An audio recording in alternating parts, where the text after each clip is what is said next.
Hello everyone, welcome back to my little workshop. I wasn't going to make this video and decided after half tearing this down, I thought maybe someone else could benefit from this, so I thought I'd share it. I have a love-hate relationship with this machine.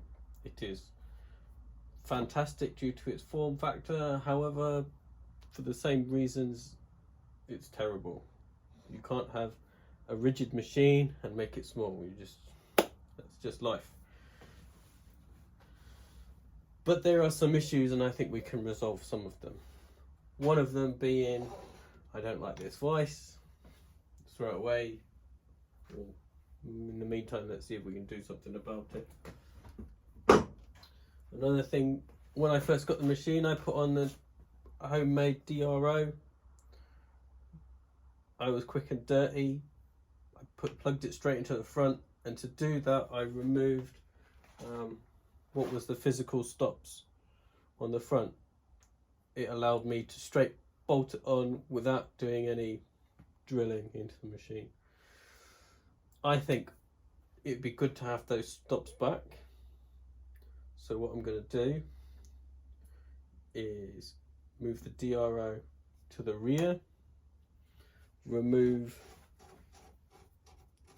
the coolant drain, because, well, as you can see, I'm never going to use coolant, so a coolant drain is a waste of time anyway. Move this to the back, put the stops back on the front, and then let's have a look at something else. So let's do that by the power of magic. Okay, there we are, that's back on.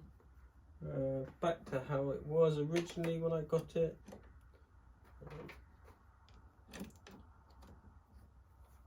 You can move the stops up,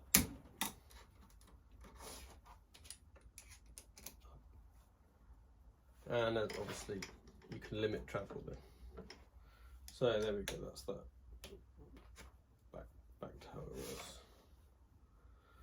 it was. Right. Next issue I have is the Gibs. I have run out, you probably can't quite see, but this gib here is already fully in. So that's going to have to be shimmed. I don't know how I'm going to do that quite now. I don't have any shim stock, so I might use a piece of paper as a piece of shim for the time being. See how I get on with that. That'll give me an idea of the thickness I need. This one as well is all the way in as well. So I'll probably do both of them. I've already had a look at the Gibs. They are made in China. What more can you say? So it's bare minimum, no scraping on whatsoever. Next I want to do the prime reason of this video, and that is add power crossfeed. Now, as you all probably know, winding this handle in and out all day, it gets tiring very quick. So I have a stepper motor here, and the idea is to plug it on the end, and then using just a little controller, a little pulse width controller, we can change direction, and if you turn it off you should still be able to drive it with the handle, turn it on, run by the motor. That's the idea. Let's 3D print a bracket to go on the end. Now it would be nice to make it out of cast iron, but I don't have any cast iron in that stock. So let's 3D print one. If it all works out okay, then in the future we can perhaps just swap them out. So let's first change this.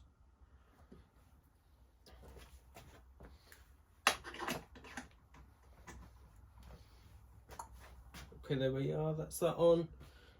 As you can see, 4th time lucky. 2 fail prints also, but I use these as templates to make sure I had the holes in the right place.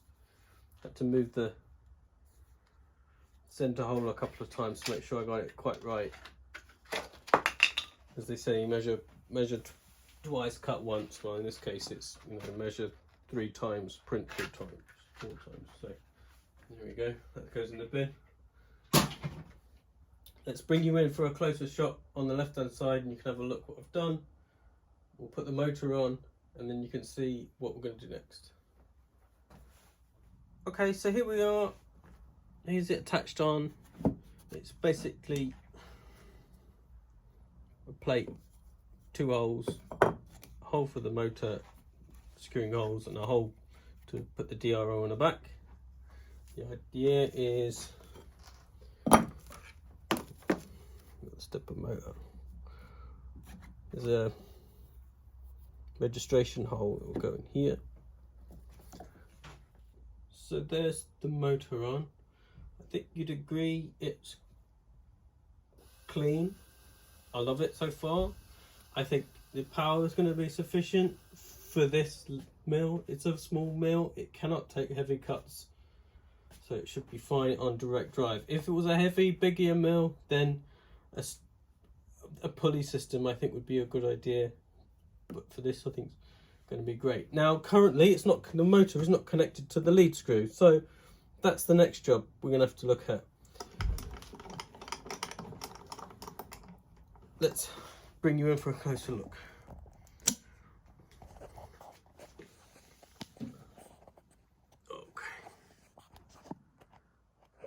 Okay, so here we are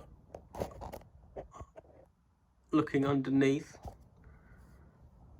We can see the lead screw here is in line with the drive. So we need to connect the two together. Now I think I've thought of a couple of ways to do this. I thought we could perhaps use repurpose a socket set, put a hex drive on the end of the lead screw and attach this to the stepper motor. I thought I could mill up a square drive. I thought we could use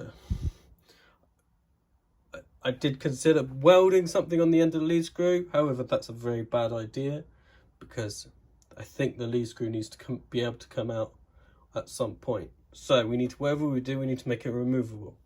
Now I've thought long and hard over this, and I think the best solution is to go shopping on Amazon. So let's go ahead and do that now. Right, so while we wait for the Amazon delivery man, let's take the lead screw off, because we're going to have to take it off to mill it down to accept the coupling we're going to use. So that means this plate's got to come off, disconnect this, and let's take the lead screw off. So let's do that.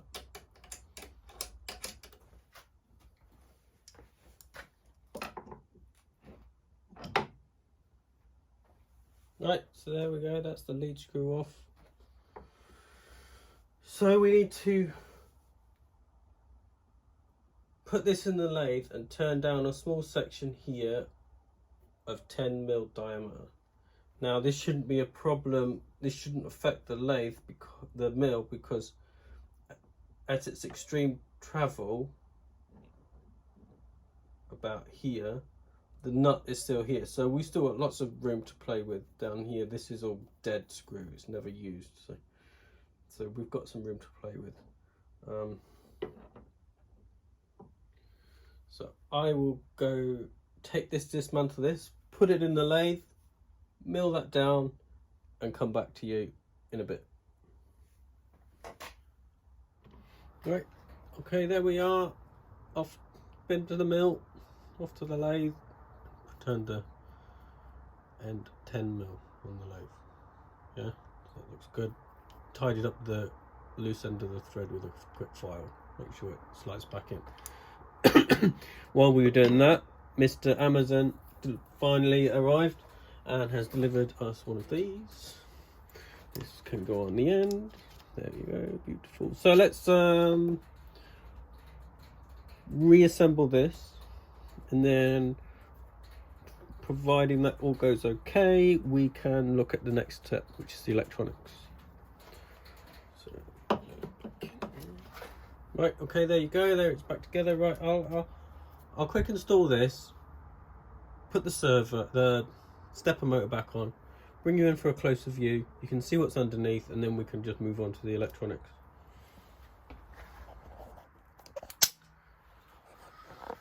Right, now that's unfortunate. I thought I'd measured, and I thought I had clearance, and it's in. And if I turn the handle, you can see, unfortunately, the not the one at the front, the one at the back, the little screw catches the bottom of the bed. That's unfortunate. So I'm going to dismantle the bed, take the table off, and I'm going to take it to my local engineering club and just mill out just a little fraction underneath, so there's enough clearance for that to turn. That's just annoying, that. All right, well, okay. I'll come back to you in a few days. Okay, welcome back. I'm back from the local machine shop, my local engineering club. I've milled out a small section on the end. Now, what it turns out, I didn't think we could quite see. There was a bit of flashing from when this was cast, so that was causing interference. And I've just milled down about 1 millimeter. I believe that should be enough. So let's put this back together and go for attempt number 2. Okay, there it is. It's back together. It still works. Let's work on the electrics now. So I have the stepper motor here. We need some bits and pieces. So I went into the back of my cupboard. We need a stepper motor controller. Here's one I have from earlier. We need a way to control the stepper motor controller. Now, I went on eBay and purchased one of these. This is a pulse generator for a stepper motor. So it's the on and off switch, a direction control, so clockwise, anti-clockwise, and a potentiometer on the front that controls how fast it goes. So off I went to the computer, and 20 minutes later we got a 3D printed box. So this can go in here like so. I've got to take this on. Go in here like so.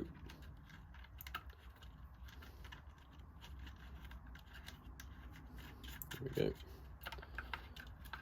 I'll screw it down. I'll put the lid on. I'll wire it all up, and I'll come back to you once it's wired up. For a power supply, I don't need to put a power supply. I have my mill has a power head feed, so I'm going to take a feed from that power source, because I will never be using the two together. So that's just what I'm going to do, and then I'll mount it all. This will mount it to the front somewhere, probably nicely around here or here. I don't know. The stepper motor will go behind the machine, away from the swarf, and I'll come back to you and you can see it finished. Okay, there we go. There's the box wired in. Quick do up the screw. I think I'm going to place it here. I'm not sure yet. That can be decided at a later date. I'm just got to put a little notch in the wood, the back here. Still runs as normal, back and forth, and then we've got an on switch. We can change the direction, and we can change the speed.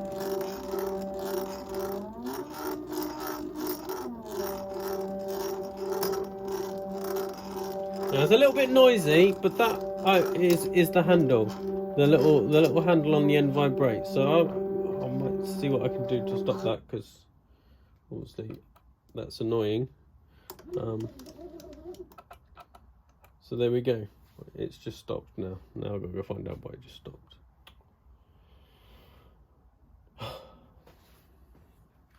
Right. Okay, I don't know what's wrong with that. I've tried a different stepper driver. I get the alarm comes up, the alarm disappears once I unplug it. So I don't know if this has destroyed this or this doesn't work. I think this has been destroyed. I don't know. I really don't know what's happening. So to get around this problem, and I really didn't have enough, can be bothered to troubleshoot it. I went back to eBay and I purchased one of these, same sort of price, 10 quid. This is these two combined into one unit. All I have to do is supply power and connect the servo directly to it.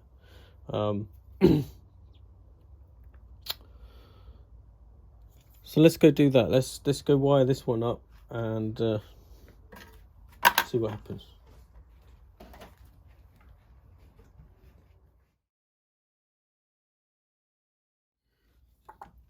Okay, that's done. It's installed. It took me a little longer than expected because you had to adjust the parameters inside. I had to go away and Google the data sheet. It wasn't on the eBay listing. However, it's quite simple. You push button to go left, button to go right. You can change the speed.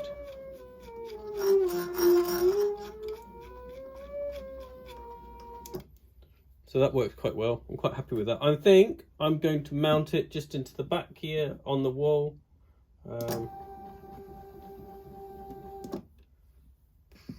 Maybe on this side, because I've got on this side I don't know if you can see on the camera. Yeah, you can see I got the switch to my power head. So I might put it on this side. The other thing I'm going to have to do is, now because this is fitted, or the stepper motor on the side, I'm going to have to move my chip guard across, I don't know, what's that, 15 centimeters. The last two things I'm going to do is, I've got some brass shim stock, or brass, I don't know what you call it, offcuts really, it's not even shim stock, it's offcuts. I'm going to take a piece of this and put it on the static side of each gib, because I'm on the extreme travel of my Gibs now. So I'm going to do that. I'm not going to show you how to do that. There's other videos online. I think A-Bomb did one recently. You can go check that out. The other thing is I'm going to check the tram of my head. Now I'm going to do that differently. Now I'm not going to show you how I show you, but here is how I used to do it. Is I used to use this arm. I used to use this arm, but the problem with this arm is on every swing around I'd get a different reading. I'd get 2 thou, then 5 thou, then 0, then 2, then 5, and then so it was almost impossible to dial in. Now I don't know exactly, it's the arm itself. The rigidity of this arm is not good enough. So what my new way of doing it is,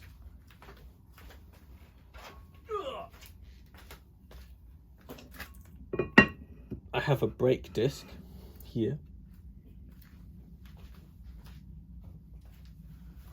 Give it a quick wipe down. Now the beauty of this is that this brake disc is parallel, same thickness all the way around. So what I can do is I can place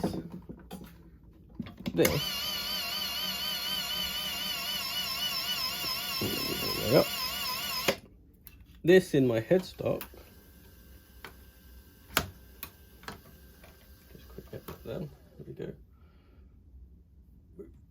handle to the back so you can see.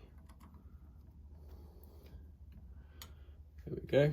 And I'm not going to again show you the full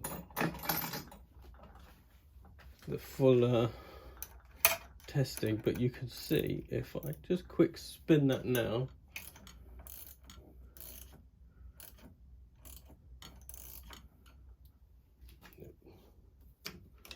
What if I move it to the middle? There